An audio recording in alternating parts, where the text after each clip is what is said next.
Assalamualaikum warahmatullahi wabarakatuh. Saya Musinun dari SMK Abdi Negara Muntilan.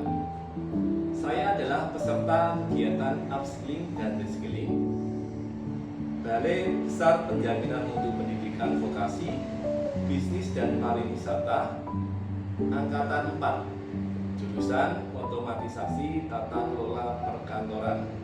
Pada video kali ini, saya akan menampilkan demonstrasi dari kelompok pekerjaan otomatisasi tata kelola perkantoran. Selamat menyaksikan.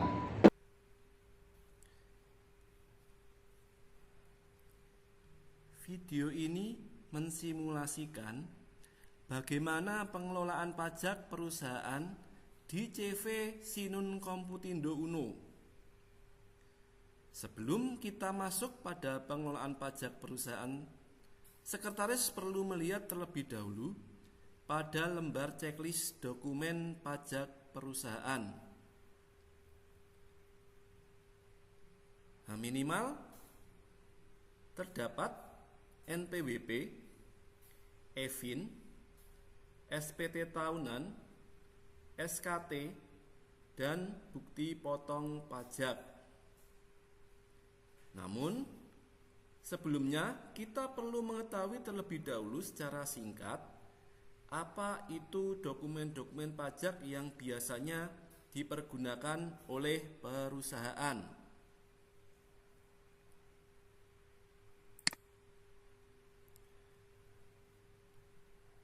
Nah, untuk yang pertama terkait dengan NPWP atau nomor pokok wajib pajak, berfungsi sebagai identitas wajib pajak dalam melaksanakan hak dan kewajiban perpajakan.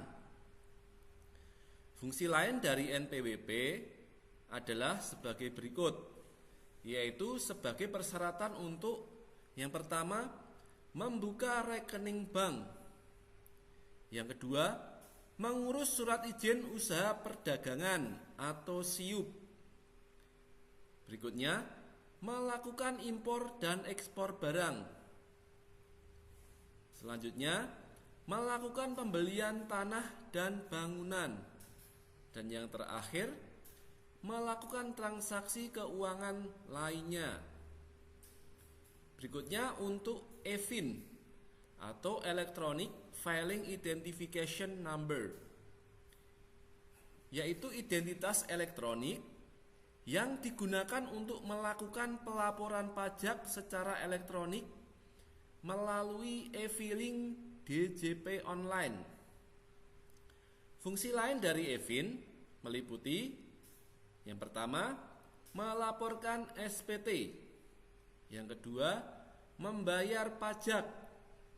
Yang ketiga, meminta surat keterangan pajak atau SKP.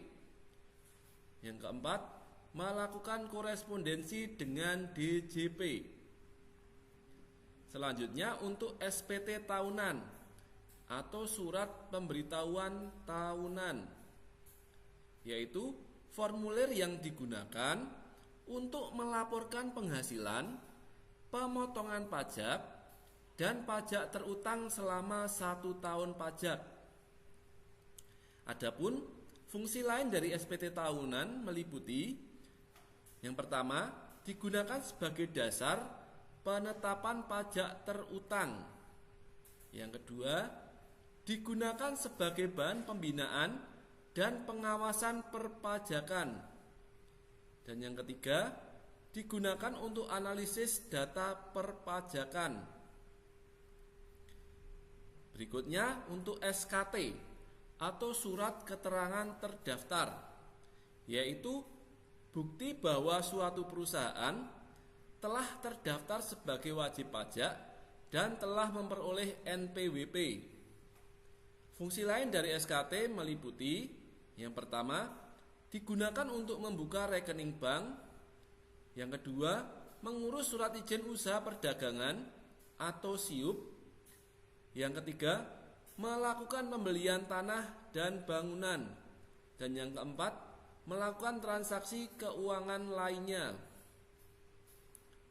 Berikutnya, bukti potong pajak adalah bukti pemotongan pajak yang dilakukan oleh pemberi kerja atas penghasilan karyawannya. Fungsi lainnya yaitu digunakan sebagai dasar pelaporan SPT tahunan oleh karyawan. Yang kedua, digunakan sebagai bahan pembinaan dan pengawasan perpajakan. Yang ketiga, digunakan untuk analisis data perpajakan. Selain dokumen-dokumen di atas, masih ada banyak dokumen pajak lainnya yang dimiliki oleh perusahaan. Seperti misalnya yang pertama, faktur pajak. Yang kedua, bukti penerima negara atau BPN. Yang ketiga, SPT massa. Dan yang terakhir, laporan keuangan.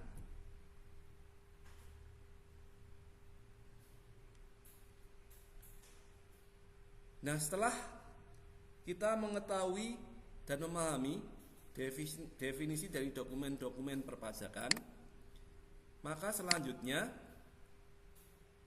akan kita bahas tentang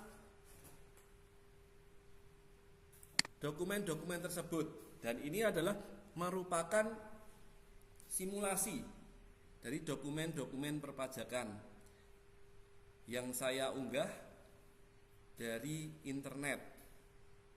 Untuk yang pertama, NPWP.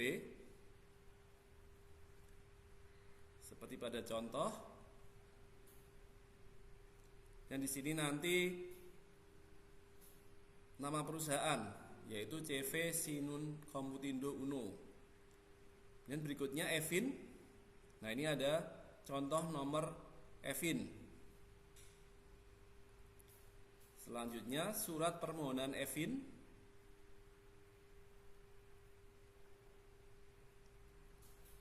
Kemudian form SPT tahunan.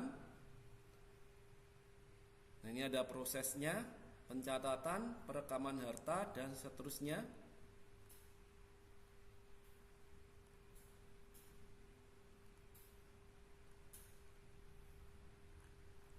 Kemudian SKT atau surat keterangan terdaftar pajak.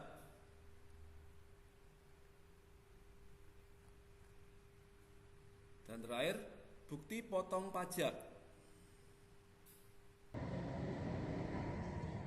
Setelah dokumen-dokumen pajak dikumpulkan, maka sekretaris selanjutnya melakukan penyortiran atau pengelompokan dokumen-dokumen tersebut sesuai dengan SOP yang berada atau yang berlaku dalam perusahaan tersebut.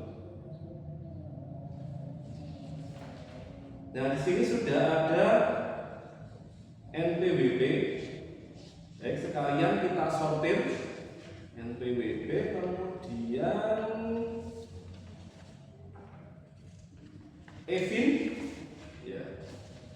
Selanjutnya SPT tahunan, SKT, dan terakhir bukti potong pajak. Nah, ini kita jadikan satu, kita kelompokkan, dan setelah proses pengelompokan selesai, untuk selanjutnya berkas-berkas tadi atau dokumen-dokumen perpajakan tadi kita masukkan ke dalam snare hektar. Dan untuk selanjutnya kita lakukan penyimpanan di filing cabinet.